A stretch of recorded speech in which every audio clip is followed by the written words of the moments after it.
Good morning. Have you ever had a day that was a disaster from the time you got started? As you got out of bed, you stubbed your toe walking to the bathroom, you cut yourself shaving, you spilled your orange juice or you burned your toast, and then when your spouse or your mom with a big smile says, "Good morning," you say, "What's so good about it?" And you start to cry.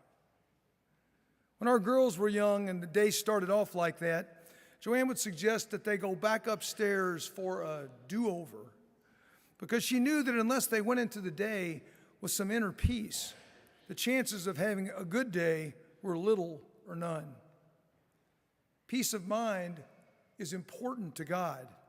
After the resurrection, he greeted his disciples many times with the words, "Peace be with you."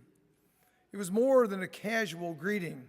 It was a powerful declaration, a promise of inner calm and spiritual well-being. I imagine that he repeated it so frequently because he knew their lives were in chaos. They were scared and they were trying to determine what the future held. And while it was 2,000 years ago, that description could well describe what's going on in many of our lives right now, today. There are best-selling books on Amazon called The Anxious Generation, Calming the Emotional Storm, and Addicted to Drama. If we look at the world over the last century, when has it not been in chaos? 2 world wars, the stock market crash, the Great Depression, the Holocaust, wars in Korea, Vietnam, Afghanistan, and the Middle East, racism, sexual harassment, gun violence, human trafficking, and online shaming. Throughout all of history, human beings don't treat each other very well.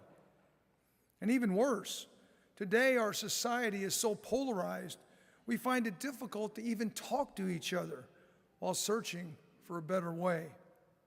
It's no wonder that mental health is under siege and that anxiety is increasing to crisis levels. Our God hears the cries of those in need, and he offers us a way out.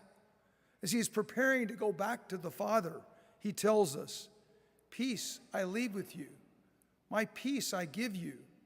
Not as the world gives, do I give." St. Paul later echoes that when he says that Christ's peace is beyond all understanding. What is it that makes God's peace different? Well, the world's peace is temporary and easily influenced by changing circumstances. When things are calm, I am at peace. But when things get chaotic, all hell breaks loose. God's peace is permanent, rooted in unchanging, unconditional nature of divine love. The world's peace is dependent upon feelings, which makes it fragile. Feelings can change every day. God's peace is rooted in trust, which makes it more stable. The world's peace doesn't allow for trials and tribulation, but God's peace understands that trials and tribulations are part of everyday life. When my life has been unsettled with job loss, or the death of a friend taken too soon, or political unrest, I find myself searching for a way forward. How's this all going to end? If I'm honest, sometimes it's hard to see how it's going to work out. Will the lion really lie down with the lamb? Will we ever beat our swords into plowshares? And then it hits me. Maybe it's time to take a step back. The answer frequently requires a broader perspective. We must ask ourselves, do we believe that God has a plan for our world? Jesus did save us, right? The gospel told us a couple weeks ago that as Christians, no one can take us out of the Father's hand. Do we trust in that plan? Jesus offers his followers a peace that transcends the anxieties and the turmoil of this world. The peace isn't an absence of hardships, but rather the presence of inner strength and serenity amidst life's storms, because Jesus has our back. God's love is unconditional and ever-present. Peace be with you embodies a deeper spiritual reality. Our church is now going through a time of joyful transition. We have a new pope, Leo XIV. I can't imagine the magnitude of that job and how he must have felt sitting in the room of tears, waiting to address the world for the very first time. How did he start? With peace be with you. Embracing God's peace is one way to live a better life.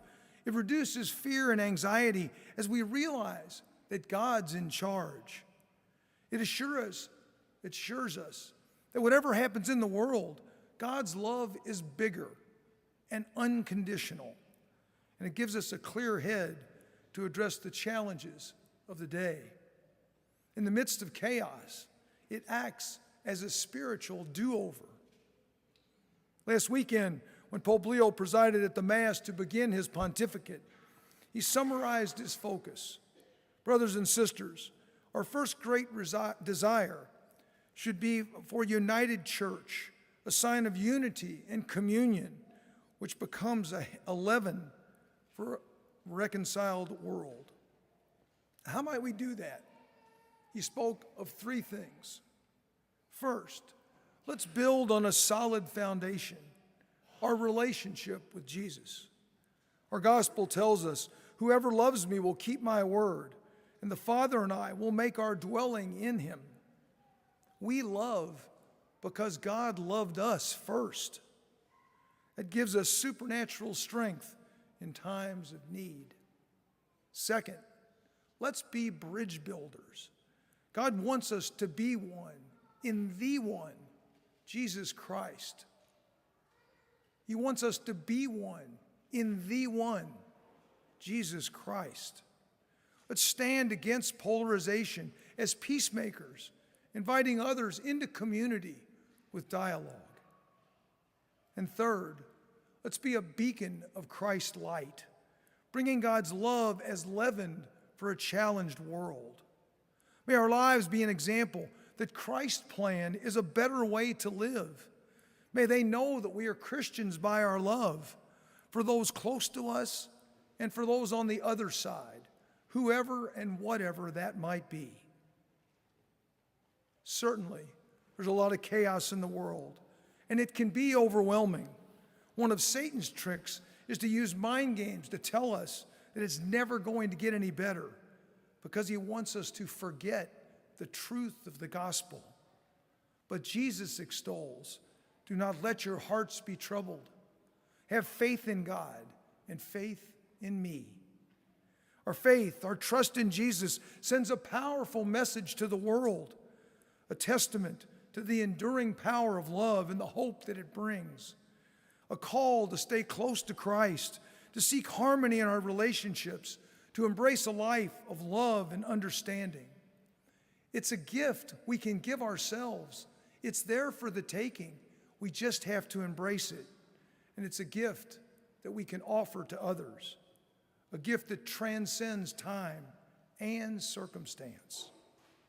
And it starts by embracing God's peace, permanent, stable, and everlasting.